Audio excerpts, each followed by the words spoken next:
जय हिंद। स्वागत है आपका एसबी क्लासेज में। दोस्तों आज हम लोग देखने वाले हैं कि यूपीएससी का जो प्रीलिम्स मेंस और इंटरव्यू होता है उसमें क्या सिलेबस होता है, क्या किन किन चीज़ें पढ़ना होता है। और सिर्फ हम इसको देखेंगे नहीं, साथ में इसकी तैयारी भी हम करेंगे प्रॉपर वे में। तो सबसे पहले हम लोग समझते हैं कि जो यूपीएससी का में 3 स्टेजेस होते हैं, जिसमें फर्स्ट आपको जो है प्रीलिम्स का एग्ज़ाम देना होता है, एंड सेकेंड मेंस का एग्ज़ाम देना होता है, और थर्ड लास्ट क्या होता है, इंटरव्यू, जिसको पर्सनालिटी टेस्ट बोलते हैं। तो सबसे पहले हम लोग समझते हैं प्रीलिम्स क्या होता है। तो प्रीलिम्स में जो है 2 पेपर्स होते हैं। यहाँ पे ये 400 मार्क्स के होते हैं, जिसमें एक पेपर आपका होता है GS1 का, जो कि GS1 200 मार्क्स के होते हैं। और इसी के बेस पे जो है आपका मेरिट लिस्ट तैयार होता है कि नहीं।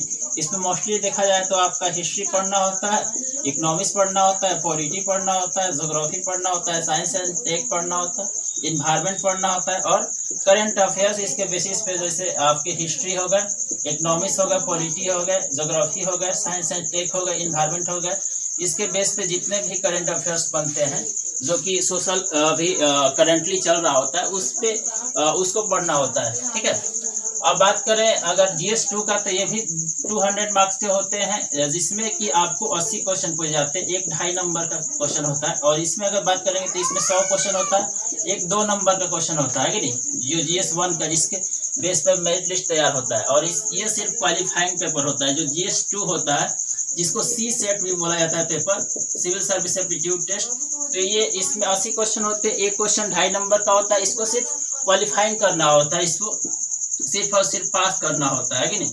तो इसमें हम देखें तो मोस्टली आपको पढ़ना होगा मैथ, फिर रीजनिंग और फिर कॉम्प्रिहेंशन, इस बात है। तो इसको क्वालिफाई करना है सिर्फ और सिर्फ आपको जो है 200 मार्क्स में से 66 आपको जो है जो नंबर लाने होते हैं। इसके बाद से आप इस पेपर क्वालिफाई कर जाएंगे। और इसको मोस्टली आपको जो है कम से कम इसको आपको अगर मेरिट लिस्ट में आना है तो कम से कम 110 से स्कोर लेके चल सकते हैं। अभी के जो ट्रेंड आ रहा है, जो कट ऑफ आ रहा है, उसके बेसिस पे। ठीक है। तो हम आगे समझते हैं मेंस का जो पेपर होता है वो टोटल 1750 नंबर का होता है। आप जब प्री क्वालिफाई करते हैं and after that you have to eligible for the mains, है ना। जब आप प्री क्वालिफाई कर जाओगे तब आप मेंस के लिए एलिजिबल हो पाते हैं। इसमें देखा जाए तो पहला जो पेपर होता है वो एसे का पेपर होता है। एसे का जो पेपर होता है वो 250 नंबर का होता है। इसमें जो है आपको एसे लिखने होते हैं। ये सारा डिटेल्स हम लोग समझेंगे आगे। अगला है GS1, ये भी 250 नंबर का होता है। फिर GS2 जो होता है ये 250 नंबर का होता है। GS3 जो होता है ये 250 नंबर का। GS4 जो होता है 250 नंबर का। ऑप्शनल जो आप लेंगे उसमें जो पेपर फर्स्ट होगा वो भी 250 नंबर का होगा, और ऑप्शनल सेकेंड पेपर जो होता है वो भी 250 नंबर का होता है। तो टोटल देखिएगा तो 7 पेपर होगा। 7 पेपर का 250 नंबर का 1750 नंबर हो जाता है। ठीक है। और लैंग्वेज का एक पेपर होता है इंग्लिश, जो कि कंपलसरी पेपर होता है, आगे नहीं। ये 300 के जो है 300 नंबर के परीक्षा होता है। और एक लैंग्वेज पेपर होता है सेकंड, जिसमें मोस्टली लोग हिंदी रखते हैं। इसके अलावा आप गुजराती, तमिल, मराठी ये भी भाषा रख सकते हैं। ये भी 300 नंबर के पेपर होते हैं। इसको जस्ट क्वालिफाई करना होता है। जो है 25% मार्क्स सिर्फ लाने होते हैं, आगे नहीं, जिसके बेसिस पे आप क्वालिफाई कर जाओ लैंग्वेज पेपर 1 और लैंग्वेज पेपर 2। उसके बाद पे इसके आधार पे आपको मेरिट लिस्ट तैयार किया जाए। ये जो 7 पेपर है इसके आधार पे। ठीक है। तो अब हम जब चीज़ें स्टार्ट करेंगे, जब इसका प्रिपरेशन अच्छे से, तो सबसे पहले तो हम ये समझेंगे कि ऐसे जो पेपर है इसमें कितने पेपर होते हैं, क्या क्या पढ़ना होता है। GS1 में क्या क्या पढ़ना होगा, GS2 में क्या क्या पढ़ना होगा, GS3 में क्या पढ़ना, और वही चीज़ देखेंगे जो कि मोस्टली एग्जाम में पूछे जा रहे हैं, जो कि आ रहा है। फिर ऑप्शनल में क्या क्या पढ़ने होते हैं, फिर लैंग्वेज पेपर 1 में 2 में, इसका सारा का सिलेबस हम लोग देखेंगे अच्छे से। ठीक है। आगे जो है देखा जाए तो इंटरव्यू जो होता है ये 275 नंबर के होते हैं, जिसमें ओवरऑल आपका पर्सनालिटी टेस्ट किया जाता है कि आप किस तरह के पर्सनालिटी हो, किस तरह से आप समाज में डील करोगे, कैसे सोशल इश्यू को आप उसको मैनेज करोगे, इस पे होती है।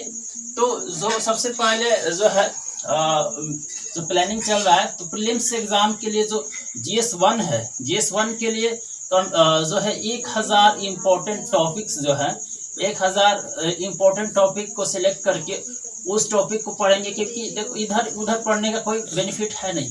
जो मोस्टली एग्जाम में पूछे जा रहे हैं उसको हम एकदम सिलेक्टेड वे में 1000 टॉप जो टॉपिक्स हैं जिससे क्वेश्चन आते ही हैं उसको पढ़ेंगे।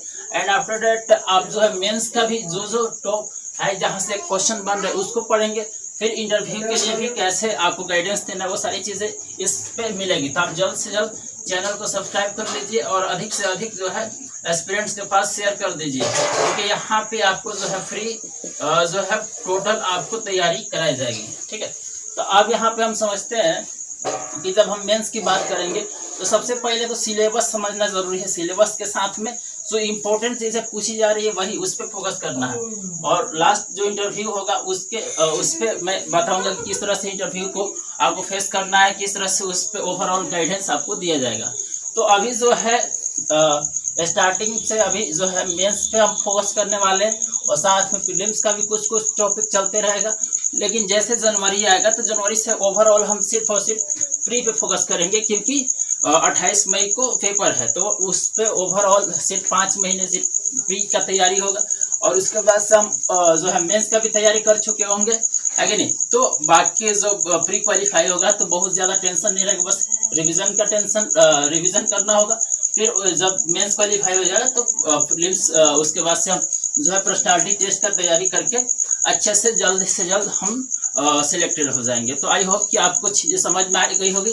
कल से रेगुलर वीडियो आएगी और मेंस का जितना सिलेबस है ऐसे का GS 1 2 3 4 ऑप्शनल 1 2 लैंग्वेज का इस सब का पहले सिलेबस आएगा। फिर आपका प्री का भी पेपर फर्स्ट सेकेंड का भी सिलेबस आ जाएगा। ये सारा का पहले सिलेबस में डालूंगा और सिलेबस कैसा होगा जो कि इम्पोर्टेंट टॉपिक जहाँ से क्वेश्चन बनते हैं वो सारा टॉपिक्स मैं आपको बता दूंगा। ठीक है, तो आई होप कि आपको वीडियो पसंद आई हो। वीडियो पसंद आई तो वीडियो को लाइक कर दीजिए, चैनल पे नए हैं तो चैनल को सब्सक्राइब कर लीजिए। मिलते हैं आपसे एक और नेक्स्ट वीडियो में, तब तक के लिए धन्यवाद। जय हिंद, वंदे मातरम।